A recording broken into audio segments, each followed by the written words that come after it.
వచ్చింది దేనికి? దేవుని సన్నిధికి. దేవుని సన్నిధిలో దేవుణ్ణి ఆరాధించడానికి కొన్ని స్థలాలకు మనం వెళ్తాం. ఆ స్థలానికి వెళ్ళినప్పుడు ఆ స్థలానికి ఎందుకు వెళ్ళామో, ఏ పని నిమిత్తం వెళ్ళాము అనేది మనం ఒకసారి జ్ఞాపకం చేసుకోవాలి.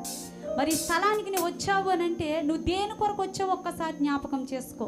వచ్చి నిలుచుని వినేసి వెళ్ళిపోవడానికి వచ్చావా, లేకపోతే ప్రభువు నీ జీవితంలో చేసినటువంటి కార్యాలకు దేవునికి నీ ద్వారా కలగవలసిన మహిమను ఇవ్వడానికి వచ్చావా, లేదనంటే నువ్వు లోకంలో ఉన్నట్లుగానే బయట ఉన్నట్లుగానే వచ్చి కూర్చొని వెళ్ళిపోతే దానివల్ల ప్రయోజనం ఏమీ ఉండదు. కనుక మరి స్తుతి చేయుట నీతిమంతులకు శోభస్కరము అనేటువంటి మాట మనం బైబిల్ గ్రంథంలో చూస్తూ ఉన్నాం. కనుక స్తుతి వలన ఎన్నో ఆశీర్వాదాలు. బంధకాలలో ఉన్నటువంటి పౌలు శీలలు చెరసాలలో ఉండి దేవుని స్తుతించటం వలన ఆ చెరసాలు భూకంపం కలిగి వాళ్ళ సంఖ్యల నుండి విడిపించబడి, అంత మాత్రమే కాదు కానీ వారు చేసినటువంటి స్తుతి వారికి మాత్రమే